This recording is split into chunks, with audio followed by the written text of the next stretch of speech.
ونصلي ونسلم على حبيبه الكريم العزيز الرؤوف الأمين أما بعد فأعوذ بالله من الشيطان الرجيم بسم الله الرحمن الرحيم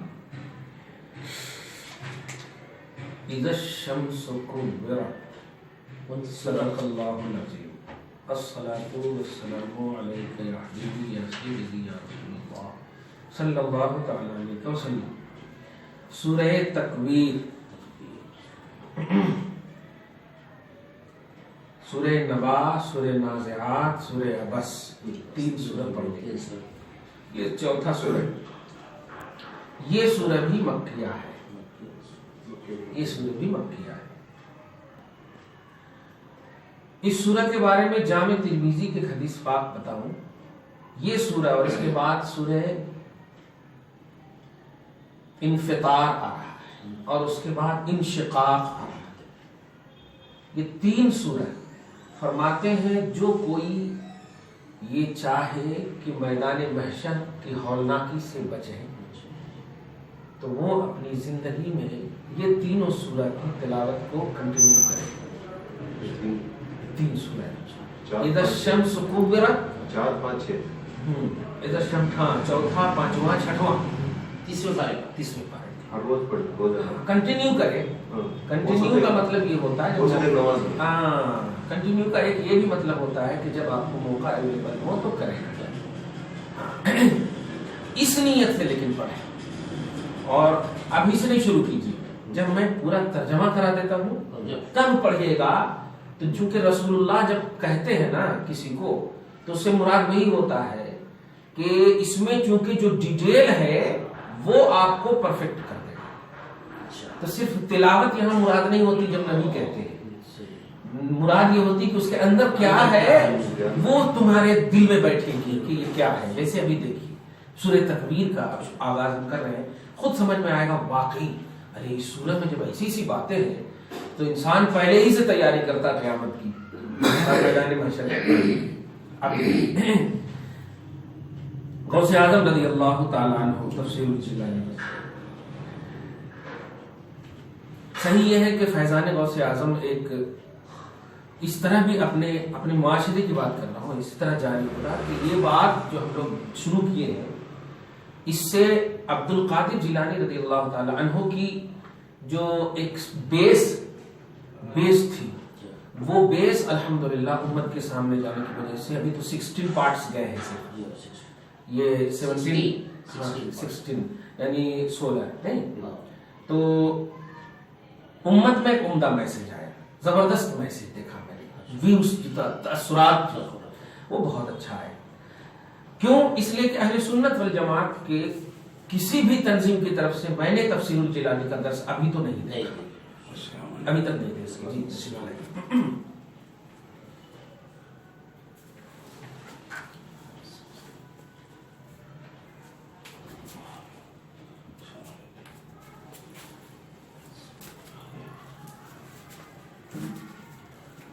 جی ادھر آ جائے.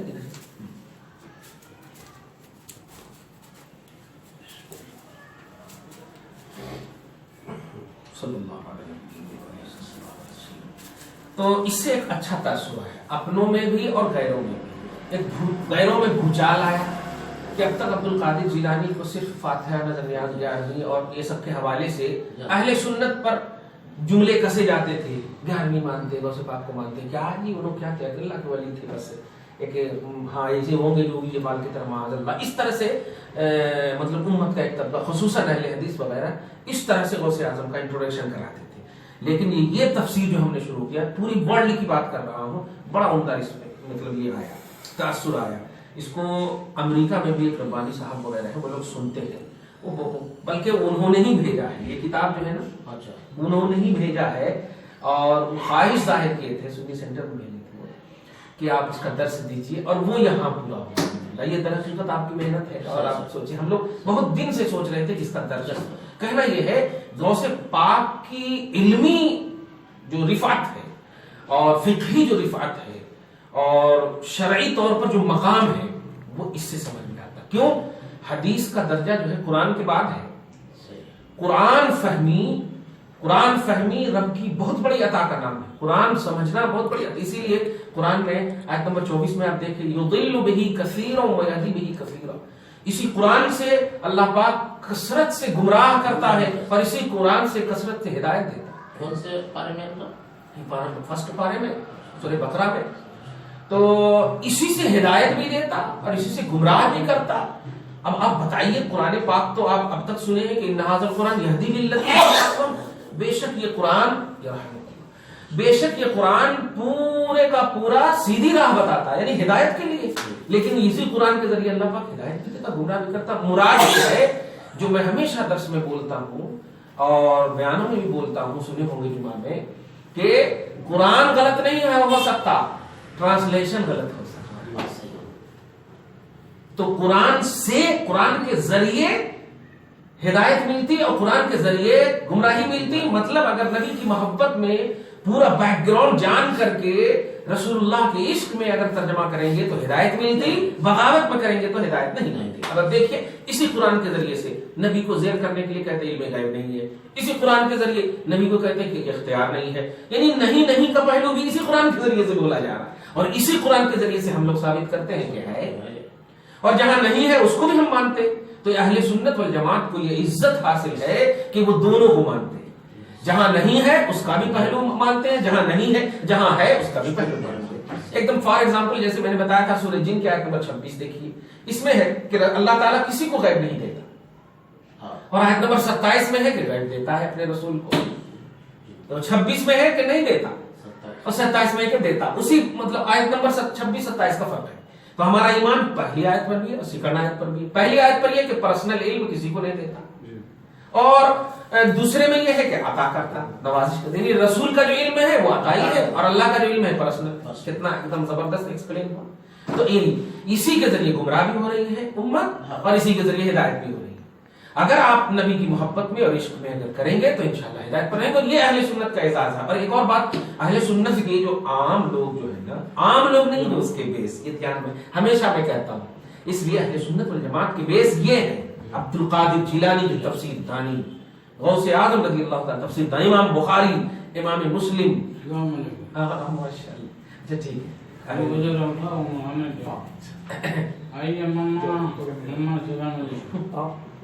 چھوڑ دیجیے اس کو، جو کرنا ہے کرنے دیں. آئے گی چلیے جی. تو سورہ تکویر اب شروع ہو رہا ہے. کہنا یہ کہ عبد القادر جیلانی رضی اللہ تعالیٰ عنہ کا سب سے بڑا فیضان ہے کہ حیدرآباد کی سرزمین سے، بلکہ انڈیا کے آل ورلڈ کی بات میں کر رہا ہوں، کہیں ہوا ہم تو اب تک نیٹ پر نہیں دیکھے تفسیر جیلانی، ہم اپنی بات کر رہے ہیں. ہو سکتا کسی نے کیا ہو، الگ بات ہے، لیکن یہ اعزاز اور عزت حاصل ہے اپنے حیدرآباد کو کہ یہاں سے اہل سنت والجماعت کا سب سے عمدہ ایک محلہ. ادھر آؤ. اللہ تعالیٰ نے کہا ہے کہ اولاد فتنہ ہے، آزمائش دیکھتے ہیں. آپ لے کر بیٹھیے.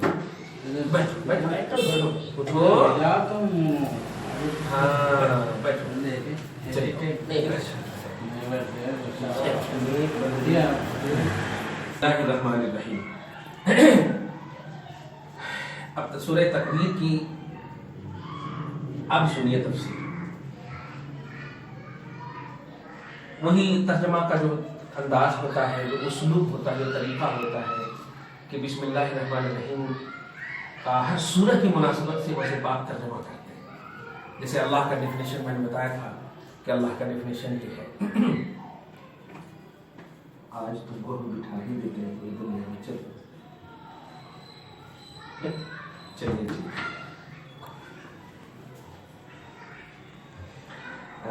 یہاں پہ جو اللہ کا ڈیفینیشن ہے وہ غوث پاک تفسیر کے طور پر المتجلی بعموم کمالاتی فی النشأتین، دونوں جہان میں اللہ پاک اپنے کمالات کے عموم کے ساتھ متجلی ہے، شان والا ہے. عموم کے ساتھ کا مطلب یہ کہ اللہ وہ ذات کا نام ہے جو دونوں جہان میں بندوں کی رہبری کرتا ہے. یہاں پر اللہ کا ڈیفینیشن. اور الرحمن کی تفسیر کر رہے ہیں فی النشأۃ الاولی لانبساط وبسط ظلالہ علی عموم الاشیاء. رحمان کا معنی ہے کہ جو نشأۃ اولی ہے دنیا میں بے انتہا رحم فرمانے والا، اور رحیم کا معنی ہے آخرت میں بے انتہا رحم فرمانے والا، جس کو میں ہمیشہ کہتا ہوں کہ رحمان لفظ کے اعتبار سے خاص ہے، معنی کے اعتبار سے عام ہے. نہیں، رحمان کسی کو نہیں بول سکتے، یہ ورڈ خاص ہے. ہاں، معنی کے اعتبار سے عام ہے، پوری کائنات کو محیط ہے. اور رحیم لفظ کے اعتبار سے اور معنی کے اعتبار سے، دونوں کے اعتبار سے کام ہے. اچھا دکھائے. اب دیکھیے یہاں پہ سورہ تکویر کی تفسیر. اذا الشمس کورت، اللہ پاک فرماتا ہے جب سورج لپیٹ دیا جائے گا. ترجمہ سنیے تب سمجھ میں آئے گا. جامع ترمذی میں جو حدیث ہے کہ یہ سورہ پڑھنے کے بعد میدان محشر کی ہولناکی سے بچ جائیں گے آپ. تو تلاوت کرنے سے نہیں بچیں گے. تلاوت سے کیا ہوگا؟ صرف برکت نہیں، اس کی میننگ، اس کے اندر کیا ہے، اس کا مقصد کیا ہے، اللہ کے رسول نے کیوں فرمایا. تو اب آپ دیکھیے اسی آئینے میں پڑھیے. اذا الشمس کورت، جب سورج لپیٹ دیا جائے گا. قیامت کا منظر پیش کیا جائے گا. سورج لپیٹ دیا جائے گا مطلب سورج کی روشنی ختم کر دی جائے گی، وہ ایک ٹکیا بنا رہے گا بس. اب آگے دیکھیے. وَإِذَا النُّجُومُ انْكَدَرَتْ، اور جب ستارے جھاڑے جائیں گے، یعنی گریں گے، جھڑ گریں گے. جیسے وہ سب گرتے ہیں، وہ سب گرتے ہیں. اب دیکھتے چلے جائیے. وَإِذَا الْجِبَالُ سُيِّرَتْ، چھوٹی چھوٹی آیت نمبر 3 بھی ہو گئی. وَإِذَا الْجِبَالُ سُيِّرَتْ، اور جب پہاڑ چلا دیا جائے گا. چلا دیا جائے گا مطلب رواں کر دیا جائے گا.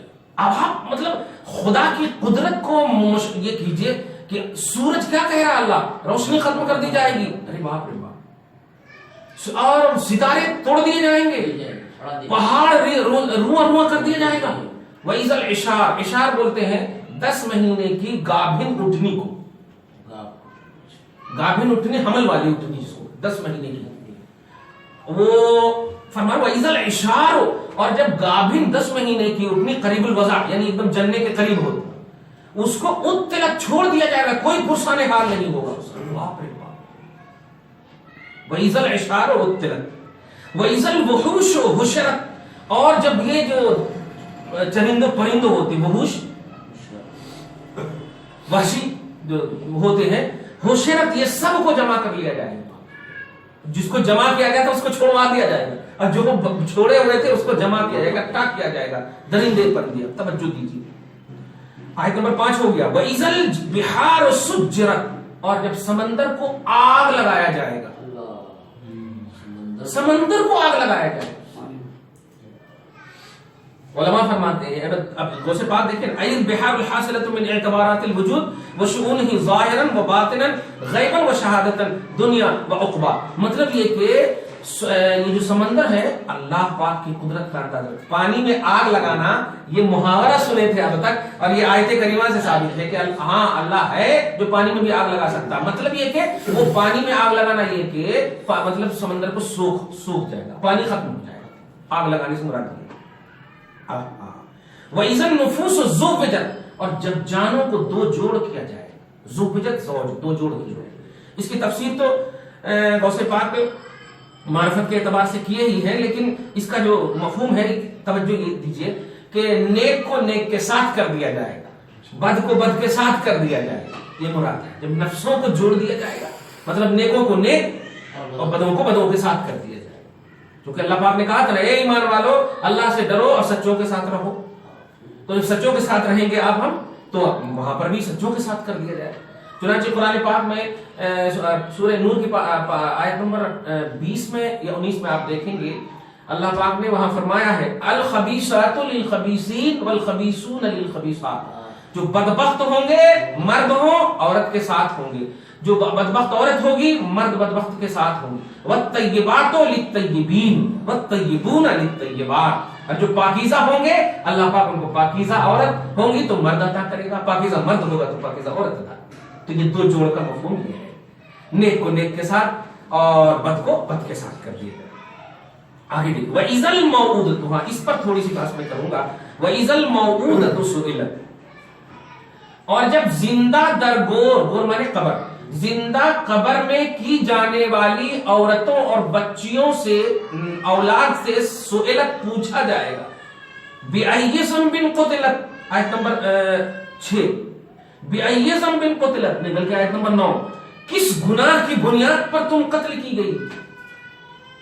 میں اس سے پہلے 16ویں نشست میں بتا چکا ہوں میں کہ ابوشن کا مسئلہ کیا ہے. ابوشن ان اسلام میں اس لیے ٹاپک بھی دیتا. ابوشن کا مسئلہ کیا ہے 4 مہینے سے پہلے تک. لیکن یہاں پر آپ توجہ دیجئے, اللہ پاک فرما رہا ہے جب زندہ درگور کی جانے والی, اس میں ایک پہلو یہ بھی ہے موعودتوں ہے. موعودہ مطلب مرد نہیں مراد ہیں, بچیاں. عرب کی سرزمین پر جب بچیاں پیدا ہوتی تھیں تو پس منظر یہ ہے کہ منحوس ہے, یہ زندہ درگور کر دی جاتی تھی. ہو گیا, قبر میں ایسے ڈال دیتے تھے, زندہ ڈال دیتے تھے, ان کو منحوس سمجھا جاتا تھا. رسول اللہ رحمۃ اللہ عالمین بن کر اسی لیے تو آئے. اور کثرت سے بیوہ وغیرہ سے شادی کرنے کی وجہ یہی ہے, عزت دینا عورتوں کو عزت دینا, عورتوں کو وقار دینا. خیر, تو زندہ درگور کی جانے والی عورت سے پوچھا جائے گا کس قتل کی بنیاد پر تم سوال کی گئی, کس بنیاد پر تم قتل کی گئی. اس سے سوال ہوگا کس بنیاد پر. میدان محشر قائم ہوگا, توجہ دیجیے, میدان محشر قائم ہوگا. حدیث کے حوالے سے بول رہا ہوں. پیٹ میں چاہے مارے یا باہر مارے 4 مہینے کے بعد, میں جیسا کہ بتا چکا ہوں, پیٹ میں مارے یا چاہے کہیں پر مارے, میدان محشر قائم ہوگا. جتنے کو بھی مارا ہوگا آپ نے, وہ سب ایک لائن سے اللہ پاک کھڑا کر دے گا, اور کھڑا کر دینے کے بعد ان تمام سے پوچھا جائے گا بتا دنیا میں تو کیوں نہیں آئی. تو وہ روتے روتے کہیں گے کہ وہ پھر اللہ پاک ان کو اختیار دے گا, تو پوچھ کس جرم کی بنیاد پر مجھے مارا تھا. میری ماں بھی تو ایک عورت تھی, میرا باپ مرد تھا, ان کو دنیا میں ٹیپ ٹاپ دیکھنے کی خواہش تھی, میرے کو خواہش نہیں تھی. کس بنیاد پر مجھے مارا گیا؟ جواب تو کچھ نہیں بنے گا آپ کو. فائنینس کی بنیاد پر, تو ایمان کہاں رہا؟ رزاق ہم تھے, اور جب ہم تمہیں رزق دے رہے تھے تو پھر ان کو رزق دینے پر قادر نہیں تھے. اس وقت جو ہے یہ دیکھیے, یہ اسی لیے کہا رسول اللہ نے کہ اس کو پڑھو گے تو قیامت یاد آئے گی, خوف آخرت یاد آئے گی, دنیا سنوارو گے. یہ ہے, پڑھو گے قیامت کا منظر یاد آئے گا.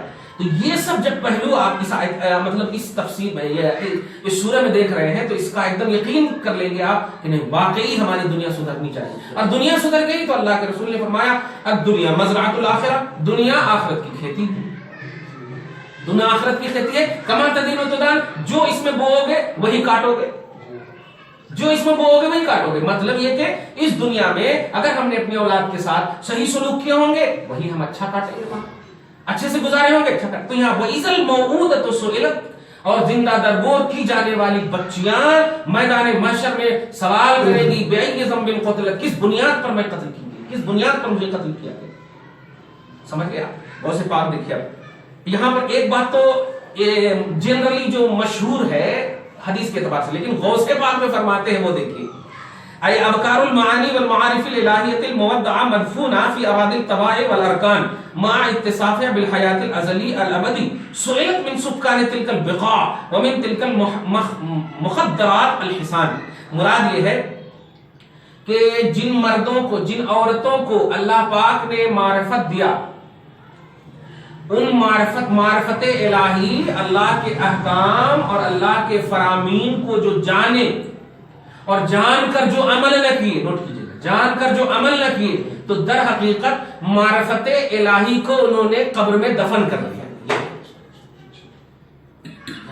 تو جو جاننے کے بعد چاہے مرد ہو یا عورت, ان سے پوچھا جائے گا, ان حسینہ سے پوچھا جائے گا. جیسے آج دیکھیے سورہ اعراف میں آپ دیکھیے گا, اللہ پاک نے فرمایا, بڑی اچھی آیت ہے, آ گئی یاد, اس لیے اللہ پاک فرماتا ہے کہ یا بنی آدم قد انزلنا علیکم لباسا, اے اولاد آدم ہم نے تمہارے لیے لباس اتارا تاکہ تم اپنی شرمگاہوں کو چھپاؤ, اپنے جسموں کو چھپاؤ.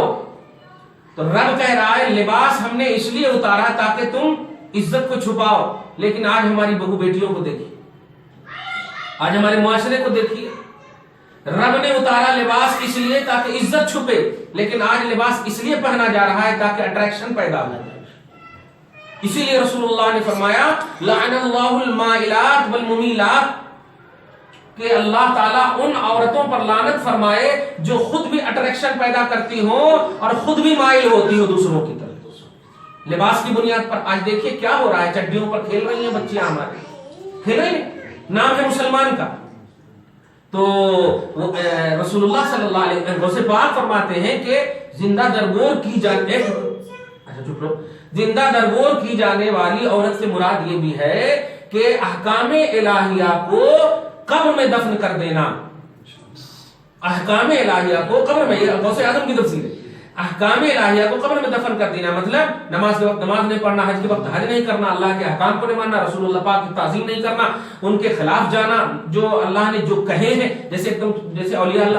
بڑا افسوس ہوتا ہے کہ اب جیسے دیکھیے انہی کے حوالے سے بات آئی کہ نہیں ہم پرفیکٹ ہیں حدیث میں. آپ کیسے پرفیکٹ ہو سکتے ہیں حدیث میں جبکہ آپ صحابی نہیں ہیں؟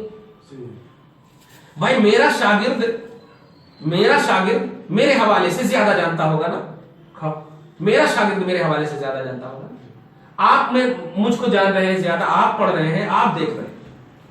1400 برس کے بعد جب ہم انتقال کر جائیں گے کیسے آپ جانیں گے؟ اگرچہ میری کتاب موجود ہو لیکن کتاب نہیں آپ کو مطلب بتاتی. کتاب کے ایکسپلین کے لیے ایکسپلینر ہونا صحیح ہے کہ نہیں؟ کتاب مطلب نہیں بتاتی. کتاب اگر مطلب بتاتی تو قرآن پاک کا ترجمہ ہی نہیں ہوتا دنیا میں، خود قرآن کہہ دیتا. کہنا یہ ہے کہ رسول اللہ صلی اللہ علیہ وسلم پر قرآن اترا، صحابہ کو رسول نے بتایا، میننگ بتایا تو میننگ حدیث کہلائی. قرآن کی میننگ، قرآن کا ترجمہ، اس کا ایکسپلین کر کے رسول اللہ نے بتایا، حدیث کہلائی. تو آپ کیسے کہہ سکتے ہو کہ ہم پرفیکٹ ہیں؟ آج اہل حدیث کا طبقہ یہ بولا ہم حدیث میں پرفیکٹ ہیں. کیسے کہہ سکتے ہو آپ؟ حدیث میں پرفیکٹ ہو ہی نہیں سکتے. یہ 14 سنچریاں گزر چکی ہیں. ارے اپنے باپ داداؤں کا 10 پشتوں کا نام نہیں گنا سکتے آپ. دادا پردادا لکڑ دادا، اس کے بعد ارے رکو یار بڑھیا سے پوچھنا پڑے گا خاندان کی بوڑھی سے کہ ہمارے دادا کا نام کیا تھا. صحیح ہے کہ نہیں؟ کہنا یہ ہے کہ رسول اللہ کے بارے میں آپ کیسے پرفیکٹ ہو سکتے کہ ہم حدیث کے مکمل یہ ہیں؟ نہیں، آپ کو یہ سلسلۃ الذہب بولتے. آپ کو صحابہ، تابعین، تبع تابعین، ائمہ دین، مجتہدین، یہ سلسلے جو ہیں ان سب سے آپ کو جانا ہوگا کیٹیگری بار کیٹیگری. اپنے استاد، وہ اپنے استاد، اس طرح جانا ہوگا. اس لیے کوئی بھی جو یہ دعویٰ کرتا ہے کہ نہیں حدیث میں پرفیکٹ ہے، یہ بالکل غلط دعویٰ ہے. وَإِذَا الْمَوْءُودَةُ سُئِلَتْ کا جو غوث اعظم نے تفسیر کی، بڑا مزہ آیا سن کر کے کہ جو لوگ احکام الہیہ اور معانی اور معارف الہیہ کو زمینوں میں دفن کر دیے، قبروں میں دفن کر دیے ہیں، وہ دفن کیے جانے والے جو عمل نہیں کیے ان کے بارے میں پوچھا جائے گا.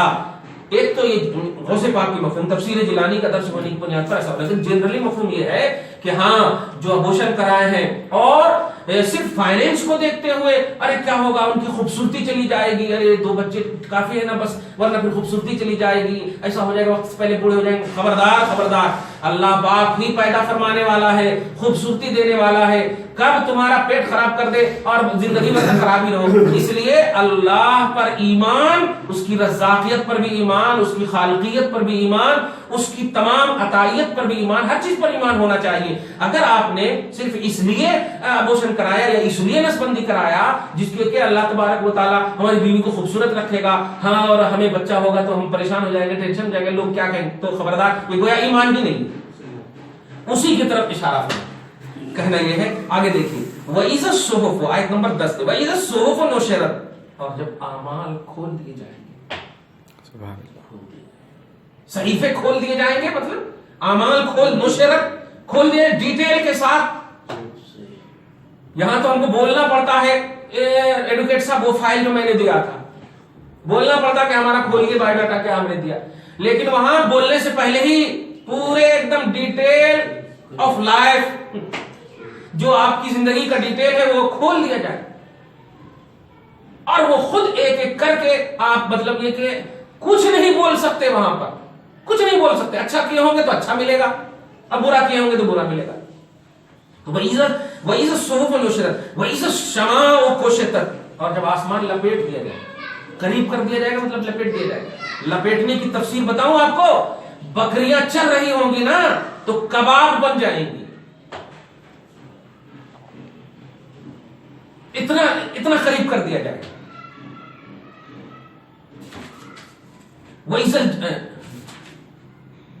وَإِذَا السَّمَاءُ كُشِطَتْ وَإِذَا الْجَحِيمُ سُعِّرَتْ، اور جب جہنم کو دھکایا جائے گا، جہنم کو دھکایا جائے گا. آیت نمبر 12 وَإِذَا الْجَنَّةُ أُزْلِفَتْ، اور جب جنت کو قریب کیا جائے گا، جنت کو قریب کیا جائے گا. اب آگے اللہ نتیجے کے طور پر فرما رہا ہے علمت نفس ما احضرت، ہر نفس جان لے گی کہ اس نے دنیا میں کیا کیا ہے۔ آج حاضر و ناظر پر اعتراض کرتے ہیں کہ حاضر ہے یا نہیں ہے، نہیں ہے، ارے ہمارا عمل حاضر ہے، کوئی حاضر نہیں، ما احضرت، جو کیا تھا اس نے وہ سب اللہ پاک وہاں پر حاضر کر دے گا۔ بڑا افسوس ہوتا ہے اس وقت جب رسول اللہ صلی اللہ علیہ وسلم، جیسے ابھی بحث چل رہی تھی وہ حیات النبی، نبی پاک صلی اللہ علیہ وسلم زندہ ہے یا نہیں، میں پوچھنا یہ چاہتا ہوں کہ جب یہ طے ہے کہ وہ سارے جہان کے لیے رحمت ہے، آج ہمیں رحمت کی ضرورت ہے کہ نہیں بتائیے؟ اب ذرا سی رونے لگتی ہے، رحم کی ضرورت ہے کہ نہیں؟ ابھی ہمیں پسینے آ رہے ہیں، رحم و کرم کی ضرورت ہے کہ نہیں؟ اور اللہ نے ذات مصطفیٰ کو توجہ دی، وما ارسلناک، سورہ انبیاء کے آیت نمبر 107 میں وما ارسلناک کا بولے تو یا رسول اللہ آپ کو، آپ کی حدیث کو نہیں کہا، آپ کی بات کو نہیں، آپ کی ذات کو سارے جہان کے لیے رحمت بنایا۔ تو جب سارا جہان موجود ہے تو رسول کیوں نہیں موجود؟ تو یہ آیت کریمہ ایک دم کھل کر کہہ رہی ہے کہ 63 سال کے بعد جو نبی کے بعد بھی عالم موجود ہے اور رسول سارے عالم کے رحمت ہے، تو آج بھی رحمت ہے قیامت تک، یعنی جب تک عالم موجود ہے رسول رحمت ہے۔ اگر آپ بولے یہ اللہ فرماتا وما ارسلناک للحدیث باعتبار الحدیث، ہم نے حدیث کے اعتبار سے آپ کو رحمت بنایا، تب بخاری وغیرہ سمجھتے ہاں یہ حدیث ہے، رحمت ہے ہمارے لیے، نہیں، ذات مصطفیٰ۔ دیکھیے اور اصل ہوتا کیا ہے کہ یہ زندگی اور حیات کے مسئلے پر جو سب سے بڑا یہ اختلاف اور جو سمجھ میں نہیں آتا وہ یہ کہ اپنے سر کا سمجھنے کی کوشش کرتے ہیں کہ جب زندہ ہے تو کبھی آتے کہیں نہیں، جب زندہ ہے تو کبھی دکھتے کہیں کو نہیں، زندہ ہے تو کبھی دکھتے کہیں کو نہیں۔ عجیب بات ہے، ایک انسان ہے جو جس کی پوری عمر گزر گئی امریکہ میں اور زندہ ہے، دکھ نہیں رہے ہیں، تو کیا مردہ کہہ دیں گے اس کو؟ عجیب بات ہے بھائی، کسی کا نہ دیکھنا کسی کے مردہ ہونے کی دلیل نہیں ہوتی۔